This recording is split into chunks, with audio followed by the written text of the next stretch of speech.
भाजप आपल्याला वेगळ्या वेगळ्या गोष्टींमध्ये अडकवत आहे. धर्मामध्ये अडकवते, जातीमध्ये अडकवते, प्रांतामध्ये अडकवते, भांडणांमध्ये अडकवते.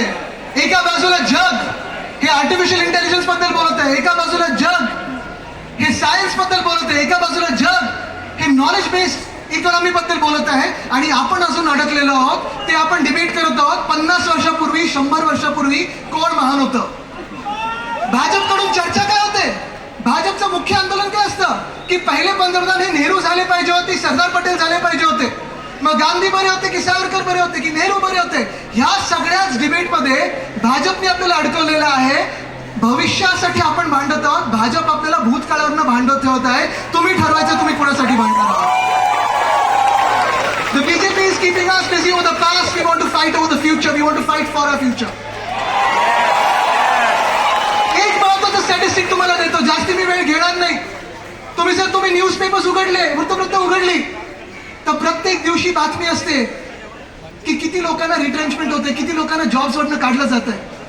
कधी ओरेकल मधून, कधी दुसऱ्या कुठच्या कंपनीमधून, कधी कॉल सेंटर मधून, कधी कुठच्याही कंपनीमधून 20,000 लोक काढले गेले, 30,000 लोक, कधी 16,000 लोक, कधी 10 लोक हे काढले जाण्याची बातमी येत आहे. पण अजय बांगा जे वर्ल्ड बँकचे प्रेसिडेंट आहेत त्यांनी सांगितलेलं आहे की पुढच्या 10 ते 12 वर्षामध्ये जॉब मार्केटमध्ये आपले जे इमर्जिंग इकॉनॉमीज आहेत, आपण समजू आपल्याला इमर्जिंग इकॉनॉमी, निर्मला सीतारामन जरी आपल्या फायनान्स मिनिस्टर असल्या तरी आपली एक इमर्जिंग इकॉनॉमी समजू.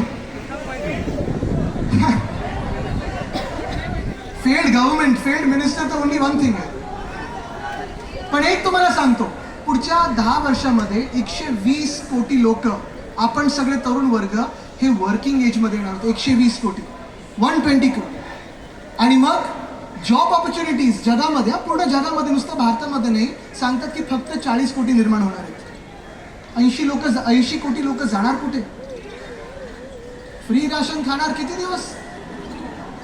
लाडकी बहीण 95 लाख महिलांना बाहेर काढलं ना, साडीची स्कीम बंद केली ना. सगळं काही त्यांच्या मुलांसाठी चाललंय जे बाहेर शिकतायत किंवा इथेनॉल विकतायत. आपल्या तरुण तरुणींनी काय करायचं?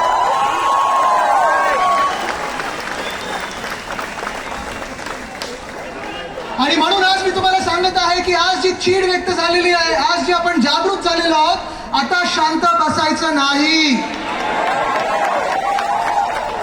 आपण कुठच्याही भाषा